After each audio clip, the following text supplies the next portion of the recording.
पहा मुलांनो, इथे आपण त्रिकोणाचे अंतर्वर्तुळ जे आहे ते देखील आपण इथे अभ्यासणार आहोत। तर त्रिकोणाचे जे अंतर्वर्तुळ आहे त्यासाठी आपल्याला इथे एक्झाम्पल दिलेले आहे की त्रिकोण ABC च्या तिन्ही कोणांचे दुभाजक I या बिंदूतून मिळालेले आहे। दुभाजक जे आहे त्रिकोण आपण काढलेला आहे आणि त्रिकोणाला काय केलेलं आहे तर तीन विभागामध्ये विभागलेलं आहे। बघा आपण हा काय केलेला आहे, एक त्रिकोण काढून घेतलेला आहे। त्या त्रिकोणाचं नाव काय आहे तर त्रिकोण ABC हे त्या त्रिकोणाचं नाव आहे आणि तिन्ही बाजूने आपण काय केलेलं आहे तर या त्रिकोणाला दुभागून घेतलेलं आहे। आणि इथे AB वर जो लंब आपण काढलेला आहे तो आहे आपला OQ आणि AP तसेच R हे काय आहेत तर त्रिकोण ABC चे लंब दुभाजक आहे, जे आपण इथे स्पष्टीकरणामध्ये देखील घेणार आहोत। तर बघा मुलांनो, इथे IP लंब काय आहे तर आपण बघू शकतो इथे IP लंब आलेला आहे AB आणि IQ लंब काय आहे तर IQ बरोबर लंब आहे BC आणि IR वर लंब काय आलेला आहे तर AC हा IR चा काय आहे लंब आहे। मग कोन दुभाजकावरील प्रत्येक बिंदू कोणाच्या दोन्ही भुजांपासून समान अंतरावर असलेला आपण बघितलेला आहे। तसेच कोन B हा जो आपल्याला इथे कोन B दिसत आहे तो कोन B च्या दुभाजकावर म्हणजेच I हा बिंदू आहे, म्हणून IP बरोबर काय असणार आहे तर IP बरोबर असणार आहे IQ। इथे या आकृतीमध्ये आपण बघू शकतो की IP बरोबर काय आहे तर IQ हा आहे। मग कोन C चा जो दुभाजकावर आहे हा बिंदू IQ बरोबर काय आहे तर IR हा आहे, म्हणून आपण IP बरोबर IQ बरोबर काय घेतलेला आहे तर IR हा घेतलेला आहे। म्हणून बिंदू I हा त्रिकोणाच्या तिन्ही भुजांपासून म्हणजेच AB AC BC पासून समदूर अंतरावर आहे। तर बिंदू I हा केंद्र मानून आपल्याला IP ही त्रिज्या घेऊन काढलेले वर्तुळ बाजू AB AC आणि BC यांना आतून स्पर्श करेल अशा वर्तुळाला आपल्याला काय म्हणायचं आहे तर त्रिकोणाचे अंतर्वर्तुळ जे आहे ते आपण याला म्हणू शकतो। हे काय आहे त्रिकोणाचे अंतर्वर्तुळ आहे। तर बघा, यासाठी आपण जे पुढील उदाहरण आहे ते आपण घेतलेलं आहे की त्रिकोण PQRS असा काढायचा आहे की PQ बरोबर काय असणार आहे तर 6 सेंटीमीटर आणि Q बरोबर 35 सेंटीमीटर, QR बरोबर 5.5 सेंटीमीटर आणि त्रिकोण PQR अंतर्वर्तुळ काढायचं आहे। मग त्यासाठी आपण काय केलेलं आहे, प्रथम कच्ची आकृती जी आहे ती काढून घेतलेली आहे। सर्वात प्रथम आपण काय केलेलं आहे, कच्च्या आकृतीमध्ये त्रिकोण PQR असा काढलेला आहे की आपल्याला त्याच्या आतमध्ये जो वर्तुळ आहे त्याला अंतर्वर्तुळ असे म्हणतात। तो अंतर्वर्तुळ आपण इथे काढून घेतलेला आहे आणि दिलेल्या मापानुसार आता आपल्याला काय करायचं आहे तर हीच आकृती आपल्याला फेर करायची आहे। बघा, स्टेप बाय स्टेप आपण कसे केलेले आहे की PQ हे आपण काय केलेले आहे 6 सेंटीमीटरची आधी रेषा काढलेली आहे। मग RQ ही 5.5 सेंटीमीटरची रेषा घेतलेली आहे। त्यानुसार आपण ही जी P आहे PR ही रेषा आपण काढून घेतलेली आहे। मग 5.5 सेंटीमीटरने आपण ही रेषा जी आहे ती दुभागलेली आहे। तसेच IM ही त्रिज्या व I केंद्र घेऊन आपण काय केलेलं आहे, आता इथे वर्तुळ जो आहे अंतर्वर्तुळ तो आपल्याला इथे काढायचा आहे, जो आपण इथे अंतर्वर्तुळ काढून घेतलेला आहे। मग त्रिकोणाच्या तिन्ही बाजूच्या स्पर्श करणाऱ्या वर्तुळाला त्रिकोणाचे अंतर्वर्तुळ असे म्हटलं जातं आणि त्या वर्तुळाच्या केंद्राला अंतर्वर्तुळ केंद्र किंवा अंतर्मध्य किंवा अंतरकेंद्र असे देखील आपण त्याला म्हणू शकतो। तर बघा, अशा प्रकारे आपण काय केलेलं आहे तर दिलेल्या मापानुसार आपण ही जी आकृती आहे ती इथे काढून घेतलेली आहे। तर ह्याच आकृतीला काय म्हटलं जातं तर ह्या आकृतीला अंतर्वर्तुळ केंद्र असं म्हटलं जातं। मग आता आपल्याला त्रिकोण PQR च्या बाजूचे लंब दुभाजक जे आहे ते C या बिंदूत मिळाले आहेत, म्हणून C हा लंब दुभाजकाचा काय आहे संपात बिंदू असा आहे। आपण काय केलेलं आहे की त्रिकोण PQR ह्या त्रिकोणाला आपण दुभागलेलं आहे आणि दुभागल्यानंतर सगळे बिंदू जे आहेत ते कशामध्ये मिळालेले आहेत तर ते C या बिंदूमध्ये मिळालेले आहे। मग पुढील जे उदाहरण आहे आपण घेणार आहोत त्रिकोणाचे परिवर्तुळ आणि त्रिकोणाचे जे परिवर्तुळ आहे ते आपण इथे घेतलेले आहे। तर बघा, बिंदू C हा त्रिकोण PQR च्या तिन्ही बाजूंच्या लंब दुभाजकावरचा काय आहे तर आपण एक त्रिकोण काढलेला आहे आणि तो त्रिकोण कुठला आहे तर त्रिकोण PQR असा आहे की तिन्ही बाजूच्या लंबदुभाजकावर आपण बिंदू PC तसेच QC आणि RC हे जोडलेले आहे. म्हणजेच आपण आधी काय करून घेतलेलं आहे की PQR हा त्रिकोण काढलेला आहे आणि या त्रिकोणाला आपण 3 पद्धतीने काय केलेलं आहे दुभागलेलं आहे. म्हणून त्याला आपण नाव दिलेलं आहे PC, QC आणि RC. मग हे बिंदू जे आहे ते आपण जोडून घेतलेले आहे. मग रेषाखंडाच्या लंबदुभाजकावरील प्रत्येक बिंदू हा त्या रेषाखंडाच्या अंतबिंदूपासून काय असतो तर समान अंतरावर असतो. मग बिंदू C हा रेख PQच्या लंबदुभाजकावर आहे. तसेच PC बरोबर QC हे झालं आपलं उदाहरण 1. मग बिंदू C हा रेख QRचा काय आहे लंबदुभाजकावर आहे. म्हणून QC बरोबर काय आहे तर RC हे आहे आपलं दुसरं उदाहरण.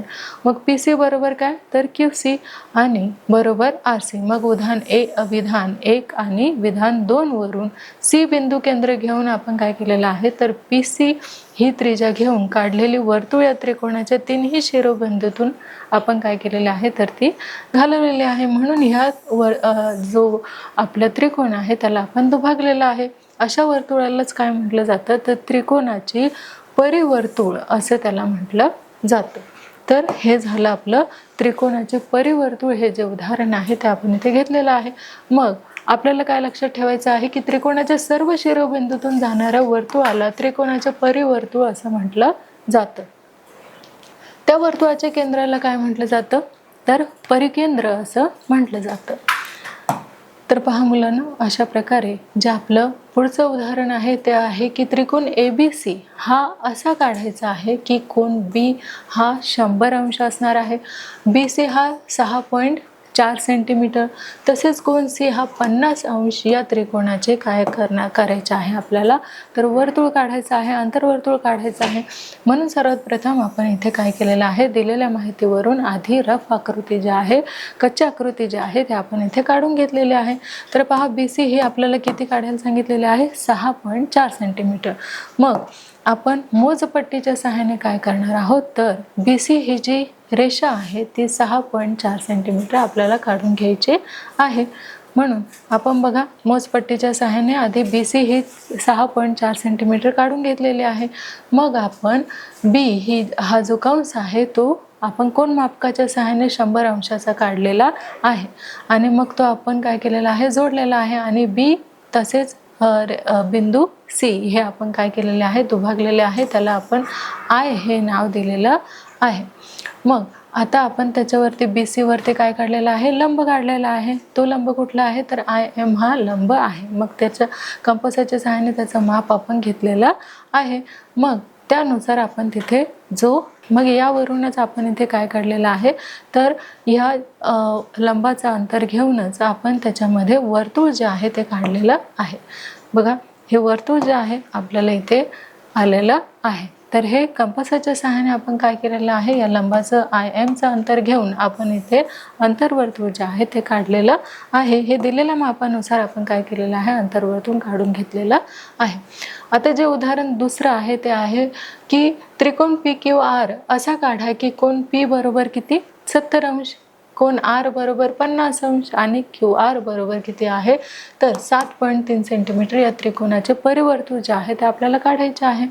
तर बघा सर्वात प्रथम आपण काय केलेलं आहे कच्ची आकृती दिलेल्या माहितीनुसार काढून घेतलेली आहे. म्हणून त्रिकोण PQR ची कच्ची आकृती आपण काय करणार आहोत काढून घेणार आहोत. म्हणून P बरोबर काय काढायचं आहे 70 अंश, R बरोबर किती काढायचं आहे तर 50 अंश आणि QR ची जी लांबी आहे ती आपली किती असणार आहे 7.3 सेंटीमीटर. आता ही आपण काढलेली आहे कच्ची आकृती. तीच आता आपण मोजपट्टीच्या सहाय्याने काय करणार आहोत आधी QR चं जे माप आहे 7.3 सेंटीमीटर ते आपण कच्च्या मोजपट्टीच्या सहाय्याने काढून घेणार आहोत. बघा ह्या आपण काढलेले आहे 7.3 मीटर आणि मग कोन P काढलेला आहे 70 अंश, कोन R काढलेला आहे 50 अंश आणि तो दुभागलेला कशामध्ये आहे तर Q मध्ये. मग आपण कशाला दुभागलेला आहे तर कोन P आणि कोन R ने आपण काय केलेलं आहे या त्रिकोणाला दुभागून घेतलेलं आहे. आता आपल्याला काय करायचं आहे तर कंपासाच्या सहाय्याने आपण जो मध्यबिंदू आपला आहे त्याचं आपण काय करणार आहोत तर माप घेणार आहोत कंपासाच्या सहाय्याने आणि मग एक वर्तुळ जे आहे आपण काढलेलं आहे. तर अशा प्रकारे हे वर्तुळ जे आहे आपण ते काढून घेतलेलं आहे. रफ आकृती जी होती ते आपण पेअर केलेली आहे. आता अशा प्रकारे दिलेल्या माहितीवरून आपण काय केलेलं आहे, तर जी आकृती आहे ती दिलेल्या माहितीवरून आपण काढून घेतलेली आहे. तर बघा अशा प्रकारे आपण या पाठामध्ये काय शिकलेलो आहोत, तर या पाठामध्ये आपण वर्तुळ व त्याच्या जीवेचे गुणधर्म तसेच अंतर्वर्तुळ आणि परिवर्तुळ इत्यादीचा जो अभ्यास आहे तो आपण या पाठामध्ये केलेला आहे. तर अशा प्रकारे आपलं जे 6वं प्रकरण आहे वर्तुळ हे आपण अभ्यासलेलं आहे. आता त्याचा सराव, खेळ, परीक्षा आणि काही प्रश्न उत्तरे घेऊन देखील हा जो पाठ आहे तो अधिक चांगल्या पद्धतीने आपण समजून घेणार आहोत. तर मुलांना आपलं जे 6वं प्रकरण आहे वर्तुळ हे आपण अभ्यासलेलं आहे. आता थोडक्यात आपण काय करणार आहोत, तर त्याचा सराव जो आहे तो आपण घेणार आहोत. आणि बघा या सरावामध्ये आपल्याला काही प्रश्न विचारले जातील आणि त्याचे आपल्याला 2 ऑप्शन दिले जातील. त्यापैकी एक ऑप्शन जे आहे ते आपल्याला सिलेक्ट करायचं आहे. तर पहा मुलांनो, इथे आपला जो पहिला प्रश्न आहे तो असा आहे की समभुज त्रिकोणाच्या परिवर्तुळाच्या त्रिज्येच्या अंतर्वर्तुळाच्या त्रिज्येशी गुणोत्तर डॅश असते. मग ते कशा असते बघा, ते 1:2 असते की 2:1 असते? अगदी बरोबर, ते असते 2:1. आणि आपला जो पुढचा प्रश्न आहे तो देखील आपण अभ्यासणार आहोत की समभुज त्रिकोणाचे परिवर्तुळ व अंतर्वर्तुळ यांचे केंद्र डॅश येते, ते वेगळं येतं की एकच येतं? अगदी बरोबर, किती येतात, तर एकच येत असतं. आणि आपला जो पुढचा प्रश्न आहे तो असा आहे की विशाल कोन त्रिकोणाचा परिकेंद्र त्रिकोणाच्या डॅश असतात. मग ते आत असतात की बाहेर असतात? अगदी बरोबर, कुठे असतात, तर बाहेर असतो. आणि आपला जो पुढचा प्रश्न आहे तो असा आहे की काटकोन त्रिकोणाचे परिकेंद्र कर्णाच्या डॅश असतो, मध्यबिंदू असतो की समांतर असतो? बघा, काटकोन त्रिकोणाचा परिकेंद्र कर्णाचा काय असतो, डॅश असतो. काय असतो? अगदी बरोबर, तर तो मध्यबिंदू हा असतो. आणि आपला जो पुढचा प्रश्न आहे तो असा आहे की त्रिकोणाच्या सर्व शिरोबिंदूतून जाणाऱ्या वर्तुळाला त्रिकोणाचे डॅश म्हणतात, तर अंतर्वर्तुळ म्हणतात की परिवर्तुळ म्हणतात?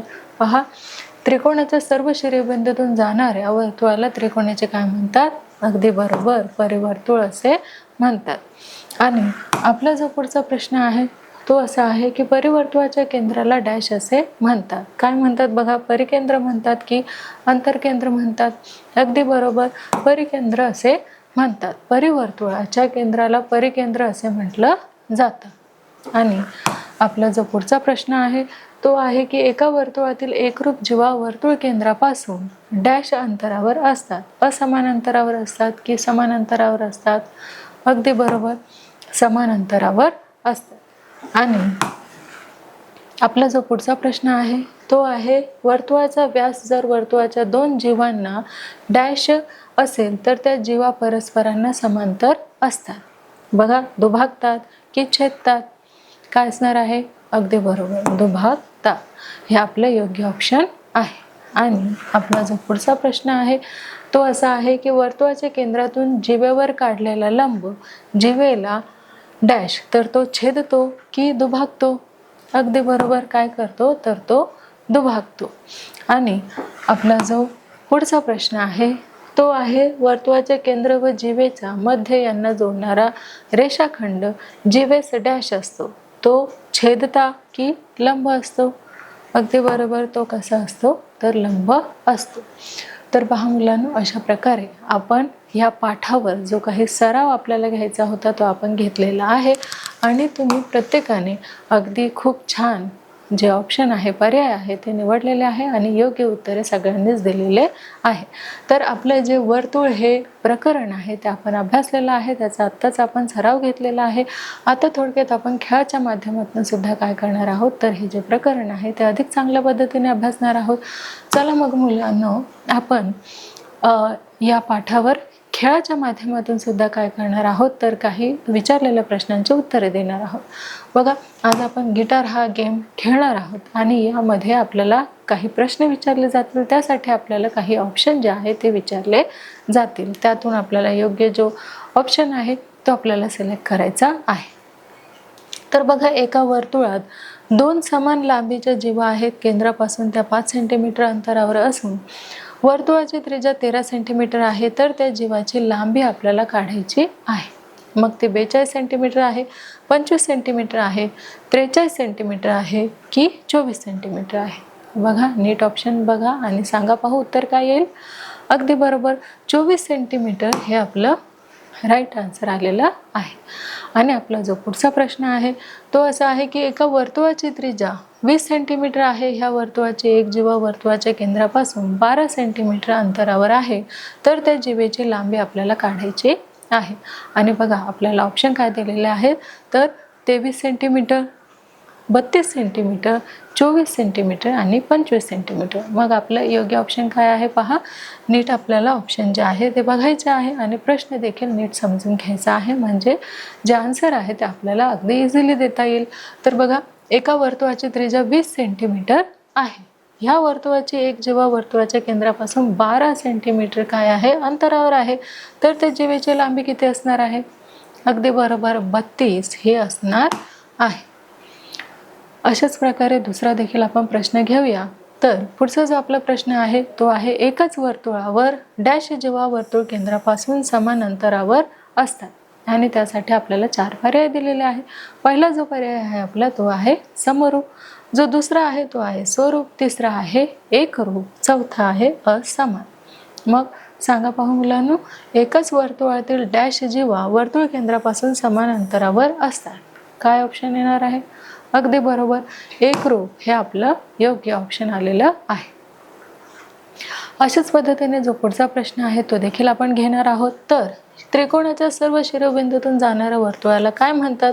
त्रिकोणाच्या सर्व शिरोबिंदूतून जाणाऱ्या वर्तुळाला काय म्हणतात? तर यासाठी आपल्याला 4 ऑप्शन दिलेले आहे. बघा, एककेंद्री वर्तुळ, एकरूप वर्तुळ, परिवर्तुळ की अंतर्वर्तुळ.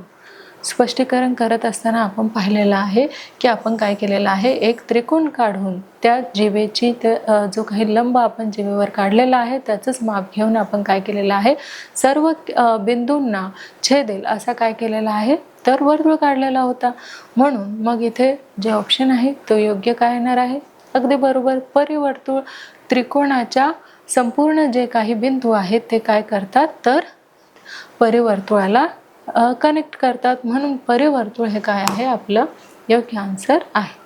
आणि आपला जो पुढचा प्रश्न आहे तो आहे एका वर्तुळाची त्रिज्या 10 सेंटीमीटर असून त्याच्या एका जीवेच्या केंद्रापासूनचे अंतर 6 सेंटीमीटर आहे, तर त्या जीवेची लांबी किती असणार आहे? त्यासाठी देखील आपल्याला इथे 4 ऑप्शन दिलेले आहेत. फर्स्ट आहे आपलं 16 सेंटीमीटर, 8 सेंटीमीटर, 12 सेंटीमीटर आणि 32 सेंटीमीटर.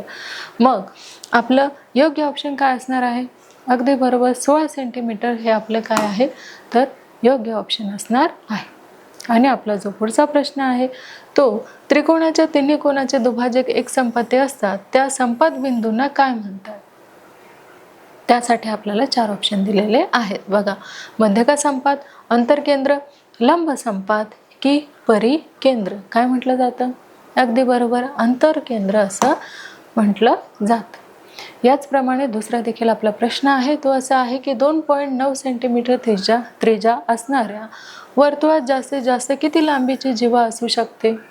पहा, आपल्याला इथे त्रिज्याच्या दुप्पट काय असते? जीवा असते. म्हणून काय येणार आहे सांगा पाहू.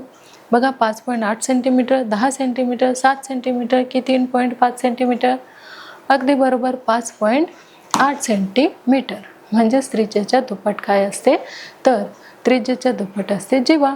मग एका वर्तुळाची जीवा 24 सेंटीमीटर लांबीची असून तिच्या केंद्रापासून अंतर 5 सेंटीमीटर असेल, तर त्या वर्तुळाची त्रिज्या जी आहे ती आपल्याला सांगायची आहे. ती बघा 12 सेंटीमीटर असणार आहे, 15 सेंटीमीटर, 14 सेंटीमीटर की 13 सेंटीमीटर? सांगा पाहू काय असणार आहे? अगदी बरोबर, ती किती असणार आहे तर 13 सेंटीमीटर एवढे असणार आहे. आणि अशाच प्रकारे जो पुढचा प्रश्न आहे तो आपण घेणार आहोत की एका वर्तुळाची त्रिज्या 4 सेंटीमीटर आहे. ओ हा वर्तुळाचा केंद्रबिंदू आहे आणि लांबी OP बरोबर किती तर 4.2 सेंटीमीटर. तर बिंदू P चे स्थान कुठे असणार आहे? बघा, ऑप्शन आपल्याला दिलेले आहेत 4. पहिला आहे केंद्रबिंदू वर्तुळावर आणि दुसरा आहे वर्तुळाच्या अंतर्भागात. कुठे असणार आहे? अगदी बरोबर, वर्तुळावर असणार आहे. आता आपला जो शेवटचा प्रश्न आहे तो आहे एका वर्तुळाची जी त्रिज्या आहे ती 5 सेंटीमीटर मग त्या वर्तुळाच्या एका जीवेची लांबी 8 सेंटीमीटर आहे. तर त्या जीवाचे जे वर्तुळ आहे ते केंद्रापासूनचे जे अंतर आहे ते किती असणार आहे? बघा, 3 सेंटीमीटर, 4 सेंटीमीटर, 5 सेंटीमीटर की 2 सेंटीमीटर किती असणार आहे? 8तून आपल्याला किती मायनस करायचे आहे? 5. किती राहिले? 3. अगदी बरोबर, 3 सेंटीमीटर हे आपलं योग्य ऑप्शन आहे. तर पहा मुलांनो, अशा प्रकारे आपण खेळाच्या माध्यमातून सुद्धा आपलं जे 6वं प्रकरण आहे वर्तुळ हे आपण अभ्यासलेलं आहे. आता आपण या पाठावरती परीक्षा देखील घेणार आहोत. तर बघा, आपण या पाठावरती परीक्षा घेणार आहोत. त्यामध्ये आपल्याला काही प्रश्न विचारले जातील आणि त्यासाठी काही ऑप्शन देखील दिले जातील. तर बघा, इथे आपल्याला प्रश्न विचारलेला आहे आणि त्यासाठी 4 ऑप्शन देखील दिलेले आहेत. तर जो प्रश्न आहे आपला तो असा आहे की एका वर्तुळात 2 समान लांबीच्या जीवा आहेत. केंद्रापासून त्या 5 सेंटीमीटर अंतरावर असून वर्तुळाची त्रिज्या 13 सेंटीमीटर आहे. तर त्या जीवाची लांबी जी आहे ते आपल्याला काढायची आहे. बघा, 42 सेंटीमीटर, 25 सेंटीमीटर, 43 सेंटीमीटर की 24 सेंटीमीटर काय येणार आहे? अगदी बरोबर, 24 सेंटीमीटर एवढी येणार आहे. आता आपला जो पुढचा प्रश्न आहे तो असा आहे की एका वर्तुळाची त्रिज्या 10 सेंटीमीटर असून त्याच्या एका जीवेचे केंद्रापासूनचे अंतर 6 सेंटीमीटर आहे. तर त्या जीवेची जी लांबी आहे ती किती आहे? बघा, 16 सेंटीमीटर, 8 सेंटीमीटर, 12 सेंटीमीटर की 32 सेंटीमीटर? सांगा पाहू, योग्य ऑप्शन काय आहे? अगदी बरोबर, 16 सेंटीमीटर हे आपलं योग्य ऑप्शन आहे. आणि आपला जो पुढचा प्रश्न आहे तो एका वर्तुळाची त्रिज्या 20 सेंटीमीटर आहे. ह्या वर्तुळाची एक जीवा वर्तुळाच्या केंद्रापासून 12 सेंटीमीटर अंतरावर आहे. तर त्या जीवेची लांबी जी आहे ती आपल्याला विचारलेली आहे. त्यासाठी आपल्याला 4 ऑप्शन दिलेले आहे. फर्स्ट आहे 23 सेंटीमीटर, 32 सेंटीमीटर, 24 सेंटीमीटर आणि 25 सेंटीमीटर. मग काय येणार आहे? अगदी बरोबर, 23 सेंटीमीटर हे 32 सेंटीमीटर हे आपलं काय आहे? योग्य ऑप्शन आलेलं आहे. आणि आपला जो पुढचा प्रश्न आहे तो असा आहे की त्रिकोणाच्या सर्व शिरोबिंदूतून जाणाऱ्या वर्तुळाला काय म्हणतात? त्रिकोणाच्या सर्व शिरोबिंदूतून जाणाऱ्या वर्तुळाला काय म्हणतात? तर पहा, एककेंद्र वर्तुळ, एकरूप वर्तुळ, परिवर्तुळ की अंतर्वर्तुळ काय म्हणतात? अगदी बरोबर, त्याला परिवर्तुळ असे म्हणतात. आणि आपला जो पुढचा प्रश्न आहे तो आहे 2.9 सेंटीमीटर त्रिज्या असणाऱ्या वर्तुळात जास्तीत जास्त किती लांबीची जीवा असू शकते? 5.8 सेंटीमीटर, 10 सेंटीमीटर, 7 सेंटीमीटर की 3.5 सेंटीमीटर किती असते? अगदी बरोबर, 5.8 सेंटीमीटर असते. आणि आपला जो पुढचा प्रश्न आहे तो आहे एका वर्तुळाचे जीवा 24 सेंटीमीटर लांबीचे असून तिचे केंद्रापासूनचे अंतर 5 सेंटीमीटर असेल तर त्या वर्तुळाची त्रिज्या किती असणार आहे? बघा, 12 सेंटीमीटर, 15 सेंटीमीटर, 14 सेंटीमीटर की 13 सेंटीमीटर? अगदी बरोबर, किती असणार आहे? तर 13 सेंटीमीटर. आता आपला जो पुढचा प्रश्न आहे तो एकाच वर्तुळातील डॅश जीवा वर्तुळ केंद्रापासून समान अंतरावर असतात. त्यासाठी आपल्याला 4 ऑप्शन दिलेले आहे. फर्स्ट आहे समरूप, स्वरूप, एकरूप की असमान काय असणार आहे? अगदी बरोबर, एकरूप हे आपलं योग्य ऑप्शन आहे. आणि आपला जो पुढचा प्रश्न आहे तो आहे त्रिकोणाच्या तिन्ही कोणांचे दुभाजक एक संपाती असतात त्या संपात बिंदूंना काय म्हणतात? त्याला मध्यगा संपात म्हणतात, अंतरकेंद्र की लंब संपात की परिकेंद्र काय म्हणतात? अगदी बरोबर, त्याला अंतरकेंद्र असे म्हणतात. आपला जो पुढचा प्रश्न आहे तो आहे एका वर्तुळाची त्रिज्या 4 सेंटीमीटर आहे. ओ हा वर्तुळाचा केंद्रबिंदू आहे. लांबी OP बरोबर 4.2 सेंटीमीटर असल्यास बिंदू P चे जे स्थान आहे ते कुठे असणार आहे? त्यासाठी देखील आपल्याला 4 ऑप्शन दिलेले आहेत. बघा, केंद्रबिंदूवर, वर्तुळावर की वर्तुळाच्या अंतर्भागात काय असणार आहे? अगदी बरोबर, वर्तुळावर P बिंदूचे स्थान असणार आहे. आणि आपला जो पुढचा प्रश्न आहे तो आहे एका वर्तुळाची त्रिज्या 5 सेंटीमीटर आहे. त्या वर्तुळाच्या एका जीवेची लांबी 8 सेंटीमीटर आहे. तर जीवेचे वर्तुळ केंद्रापासूनचे अंतर आपल्याला काढायचे आहे. बघा, ते 3 सेंटीमीटर, 4 सेंटीमीटर, 5 सेंटीमीटर की 2 सेंटीमीटर काय असणार आहे? अगदी बरोबर, ते असणार आहे 3 सेंटीमीटर. तर पहा मुलांनो, अशा प्रकारे आपण आपले जे 6वं प्रकरण आहे वर्तुळ हे आपण अभ्यासलेलं आहे, तसेच त्याचा सराव देखील घेतलेला आहे. खेळाच्या माध्यमातून सुद्धा आपण हे प्रकरण नीट समजून घेतलेलं आहे आणि त्यावर आपण परीक्षा देखील घेतलेली आहे. आता काही प्रश्न उत्तरे घेऊन आपण हा जो पाठ आहे तो अधिक चांगल्या पद्धतीने समजून घेणार आहोत. तर बघा, इथे आपल्याला जो पहिला प्रश्न विचारला गेलेला आहे तो असा आहे की वर्तुळाची व्याख्या लिहायला सांगितलेली आहे. म्हणून बघा, आपण इथे लिहिलेले आहे जी वर्तुळाची व्याख्या आहे ती आपण इथे घेतलेली आहे. तर प्रतलातील एका स्थिर बिंदूपासून समान अंतरावर असणाऱ्या प्रतलातील एका स्थिर बिंदूपासून समान अंतरावर असणाऱ्या सर्व बिंदूंच्या संचाला काय म्हणतात? तर सर्व बिंदूंच्या संचाला म्हणतात वर्तुळ. पुन्हा पाहूया, वर्तुळाची जी व्याख्या आहे ती कशी आहे? तर प्रतलातील एका स्थिर बिंदूपासून, प्रतलामध्ये काय असतं? एक स्थिर बिंदू असतो आणि त्या स्थिर बिंदूपासून समान अंतरावर असणाऱ्या सर्व बिंदूच्या संचाला काय म्हटलं जातं? तर सर्व बिंदूच्या संचाला वर्तुळ असे म्हटलं जातं. तर पहा, अशा प्रकारे आपण हा प्रश्न घेतलेला आहे. आणि आपला जो पुढचा प्रश्न आहे तो आहे त्रिज्या व व्यास कशाला म्हणतात? बघा, आपण त्याचं उत्तर देखील इथे घेतलेलं आहे. आपल्याला विचारलेलं आहे की त्रिज्या आणि व्यास, त्रिज्या व व्यास हे कशाला म्हणतात? तर त्रिज्याची जी व्याख्या आहे ती आपण इथे करून घेतलेली आहे की वर्तुळ केंद्र आणि वर्तुळावरील कोणताही बिंदू जोडणाऱ्या रेषाखंडाला काय म्हटलं जातं? तर वर्तुळाची त्रिज्या असे म्हटलं जातं. मग व्यास म्हणजे काय? तर वर्तुळाच्या केंद्रातून जाणाऱ्या जीवेला त्या वर्तुळाचा काय म्हणतात? तर व्यास असे म्हणतात. मग आता आपला जो प्रश्न आहे की त्रिज्या व व्यास म्हणजेच काय?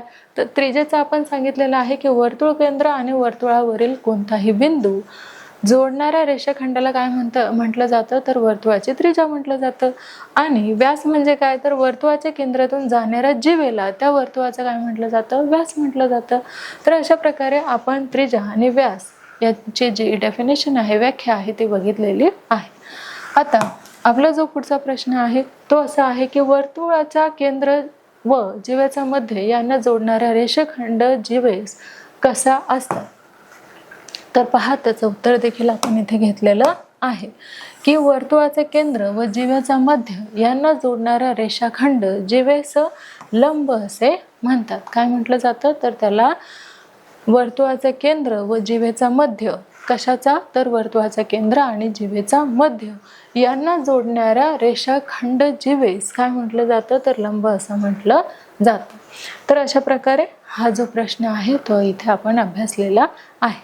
आणि आपला जो पुढचा प्रश्न आहे तो आपण अभ्यासणार आहोत की वर्तुळाचा व्यास जर वर्तुळाच्या 2 जीवांना दुभागत असेल तर त्या जीवा परस्परांना कशा असतात? हा जो प्रश्न आहे तो आपण इथे घेतलेला आहे. तर पहा मुलांनो, आपल्याला जो प्रश्न विचारलेला आहे की वर्तुळाचा व्यास जर वर्तुळाच्या 2 जीवांना दुभागत असेल तर त्या जीवा परस्परांना काय करतात? कशा असतात? तर पाहूया, वर्तुळाचे केंद्र व जीवेचा मध्य यांना जोडणारा रेषाखंड जीवेस लंब असतो. कशा असतो? तर जीवेस कसा असतो? तो लंब असतो. तर अशा प्रकारे आपण हा देखील प्रश्न घेतलेला आहे. आणि आपला जो पुढचा प्रश्न आहे तो आहे वर्तुळाचे अंतर्वर्तुळ व परिवर्तुळ काढण्यासाठी कोणती दुभाजक याची आवश्यक असते? तर त्यासाठी पहा, आपण इथे जे उत्तर आहे ते आपण घेतलेलं आहे की त्रिकोणाचे अंतर्वर्तुळ काढण्यासाठी त्रिकोणाच्या कोणत्याही 2 कोनांचे दुभाजक आपल्याला काय करावे लागतात? काढावे लागतात. आणि त्रिकोणाचे परिवर्तुळ काढण्यासाठी त्याच्या कोणत्याही 2 बाजूंचे लंब दुभाजक आपल्याला काय करावे लागतात? काढावे लागतात. 2 बाजूचे लंब दुभाजक काढल्यानंतरच ते माप घेऊन आपण काय करतो? तर परिवर्तुळ जे आहे ते त्या त्रिकोणाचं काढतो. तर अशा प्रकारे आपण ह्या प्रश्नाचं जे उत्तर आहे ते घेतलेलं आहे. कुठल्या? तर वर्तुळाचे अंतर्वर्तुळ व परिवर्तुळ काढण्यासाठी कोणती दुभाजक यांची आवश्यकता असते? तर बघा, त्रिकोणाचे अंतर्वर्तुळ काढण्यासाठी त्रिकोणाचा काय करावं लागतं, कोणत्याही दोन कोनांचे दुभाजक आपल्याला काढावे लागतात आणि त्रिकोणाचे परिवर्तुळ काढण्यासाठी त्याच्या कोणत्याही दोन बाजूंचे आपल्याला लंब दुभाजक काढावे लागतात।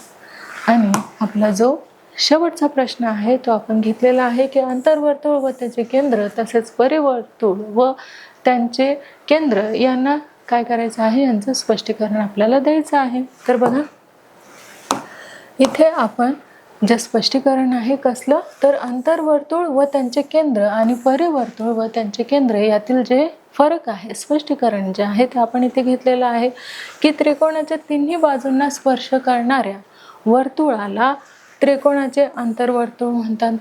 जर आपल्याला असा प्रश्न विचारला गेला की अंतर्वर्तुळ म्हणजे काय, तर त्रिकोणाच्या तिन्ही बाजूंना स्पर्श करणाऱ्या वर्तुळाला त्रिकोणाचे काय म्हणतात, अंतर्वर्तुळ म्हणतात। आणि जो पुढचा प्रश्न आहे आपला, त्या वर्तुळाच्या केंद्राला अंतर्वर्तुळ केंद्र किंवा अंतर्मध्य असे देखील म्हटलं जातं।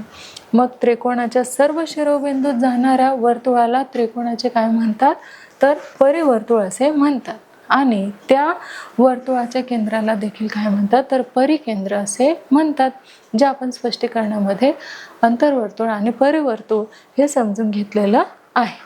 तर पुन्हा एकदा आपण पाहूया की अंतर्वर्तुळ व त्याचे केंद्र, परिवर्तुळ व त्यांचे केंद्र यातील फरक। मग अंतर्वर्तुळ म्हणजे काय, तर त्रिकोणाच्या तिन्ही बाजूंना स्पर्श करणाऱ्या वर्तुळाला काय म्हटलं जातं, अंतर्वर्तुळ म्हटलं जातं। आणि त्या वर्तुळाच्या केंद्राला अंतर्वर्तुळ किंवा अंतर्मध्य, अंतर्केंद्र असे देखील म्हटलं जातं। मग त्रिकोणाच्या सर्व शिरोबिंदूतून जाणाऱ्या वर्तुळाला त्रिकोणाचे परिवर्तुळ म्हणतात, म्हणजे वर्तुळाच्या केंद्राला काय म्हटलं जातं, तर परिकेंद्र असे म्हटलं जातं।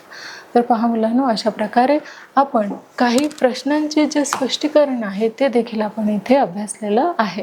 तर आपलं जे प्रकरण आहे 6वं, हे 6वं प्रकरण आपण अभ्यासलेलं आहे, त्याचा सराव घेतलेला आहे। खेळाच्या माध्यमातून सुद्धा याचं जे स्पष्टीकरण आहे ते आपण घेतलेलं आहे, तसेच त्यावर आपण परीक्षा देखील घेतलेली आहे आणि काही प्रश्न उत्तरे यांचं देखील स्पष्टीकरण आपण घेतलेलं आहे। तर अशा प्रकारे आपलं जे 6वं प्रकरण आहे वर्तुळ हे पूर्ण झालेलं आहे। लवकरच आपण भेटणार आहोत एका नवीन पाठामध्ये, तोपर्यंत धन्यवाद।